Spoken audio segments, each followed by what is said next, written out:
Hey friends, welcome back to the tutorial, and in this video I'm going to show you how to create a new workspace in Trello.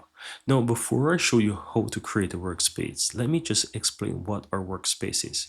Now workspaces are not boards, right? Workspaces is the entire navigation hub where you can easily go ahead and find whatever you need to, share whatever you need to, create boards, and also collaborate with anyone. Could be yourself or your entire team if you're working on any projects. So I'm going to show you the current workspace, and what I want to mention to you is that when you just sign up for Trello, you have to create a workspace. That's what it takes you through to create your workspace and also create boards. So let me show you into my default workspace here. Now once you're inside Trello, guys, you'll be able to find your workspace by clicking on the uppermost left hand side workspace and select your workspace. This is my current workspace and this is my current board, and I can create new boards from here, right? You can also change theme and all those good stuff. You can invite people to a specific workspace as well. Now when you click, for most of you who are working in Trello, you will realize that it looks like this, and this is the current board. Now you don't want to get confused and think that a board is a workspace. No, you have your board here.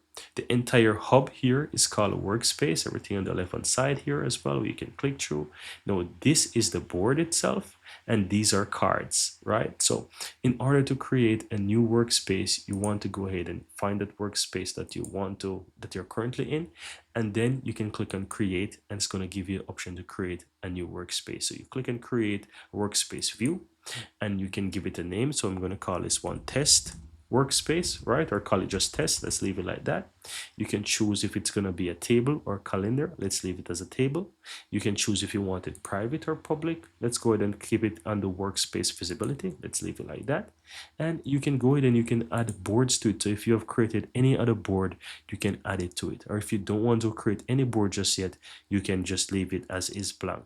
Now I'm going to choose one of the existing boards here. And what I'm going to do is just simply go ahead and click on create view. And that's it. You can see quickly I've created a new workspace here. And you can see right here that this is the new workspace. Now, if you want to go ahead and switch between workspaces any point in time, you can click on workspace and you can choose different workspaces. So it shows the current workspace, and you can also rename workspaces afterwards. But I'm going to show you how to do that.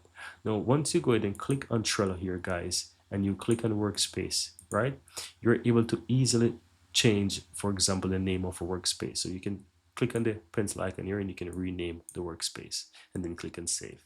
But that's it. That's how you go ahead and create workspaces in Trello, guys. Another way you can create it is that if you're inside any board whatsoever, guys, you can easily click your profile on the upper right hand side and you have create workspace. You click on that and you can call this one. This one says taco. I'm going to give it the same name, right? Workspace type, I'm going to go ahead and choose, for example, education, and I'm going to just write test here, then go ahead and click on create, and you will see that I can add people to it. I can just say I'll do it later, and you can see right here I created this taco workspace, and you can see those workspaces are here as well. So this is it, guys. You can easily create workspaces by doing this, and that's it. Very easy and very simple, guys, how to create a workspace on Trello.